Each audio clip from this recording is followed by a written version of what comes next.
State of matter. 1.1. The particle theory of matter. 1.2. Boiling, evaporating, and condensing. 1.3. Melting, freezing, and subliming.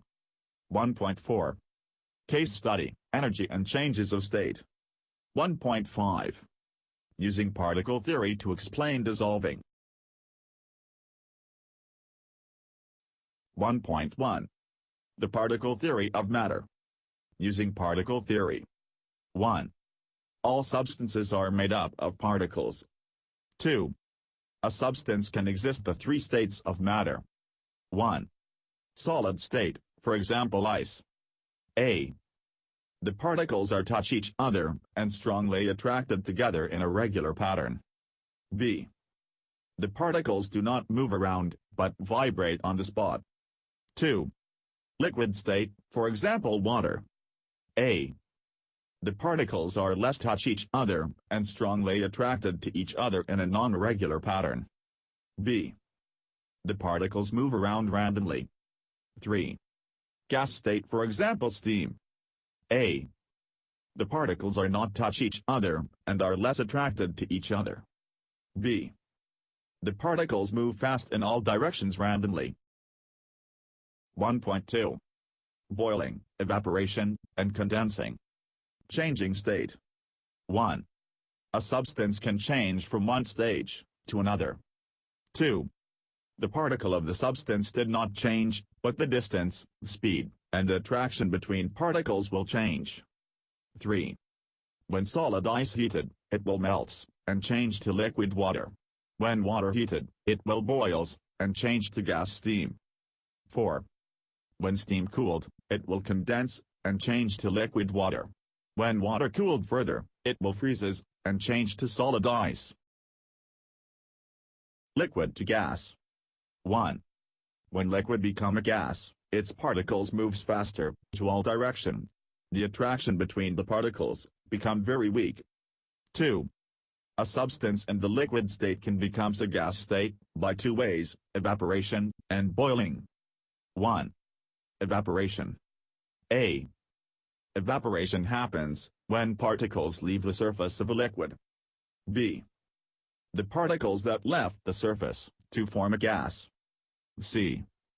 Evaporation can happen at any temperature. 2. Boiling. A. When a liquid heats up, its particles moves faster. B. Upon reaching the boiling point of the liquid, the particles leave the surface of the liquid to form a gas in a larger quantity as compared to evaporation. C. Boiling occurs throughout the entire liquid. 1.3. Melting, freezing, and subliming. Solid to liquid. 1. Melting is the change of state from solid to liquid. 2. When a solid melts, its particles move out of their regular pattern to all direction. Melting point. 1. Melting point is the temperature when a substance melts. 2. Different substances has different melting point. For example, water has melting point at 0 degrees Celsius. Nitrogen is -210 degrees Celsius. Mercury is -39 degrees Celsius. And gold is 1063 degrees Celsius. 3. Melting point of a substance can be used to help in identification of a substances. Liquid to solid. 1. Freezing is the change of state from liquid to solid. 2. When a liquid freezes, its particles stop moving around and rearrange themselves in a regular pattern and vibrate only on its spot. 3. Freezing point is the temperature when a substance freezes. 4. The freezing point of a pure substance is the same as its melting point. For example, freezing point of water equals 0 degrees Celsius is equals melting point of water. Sublimation, solid to gas. 1. Sublimation is the change of state from solid straight to gas, bypassing the usual changes to liquid first. 2. A solid is called sublimes when it changes directly into gas. 3. Deposition is direct solidification of a vapor by cooling. It is the reverse of sublimation. 1.4. Case study, energy, and changes of state. Forces between particles. 1. In solid, or liquid state, particles of a substance holds together by a strong forces. This forces is weaker when in gas state. Energy for boiling and evaporation. 1.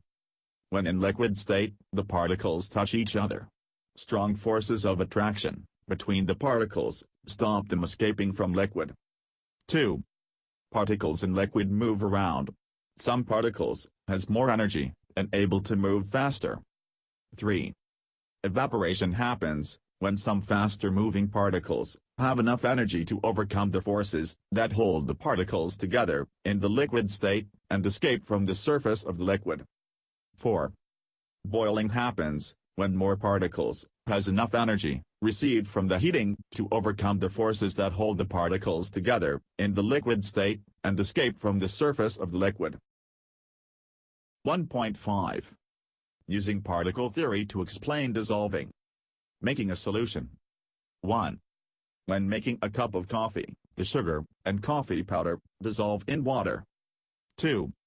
Coffee is a solution, water is the solvent, sugar and coffee powder are the solutes. How does dissolving works? 1. When a substance dissolves, for example sugar, it mixes with the solvent, for example water. The particles of both substance, sugar and water, are randomly arranged themselves. What happened to the solute particle? 1. When solute like sugar dissolves in water, the total mass of the solution is the mass of water, add the mass of sugar. How much solute can dissolve in a solvent? 1. When continue to dissolve solute, for example sugar in the water, it will reach the saturated stage, where no more sugar will dissolve. 2. Solubility is measurement of how easy a substance dissolve in solvent. Every substance has a different solubility. The greater the mass of a substance dissolve, the greater the solubility, or more soluble the substance. Happy learning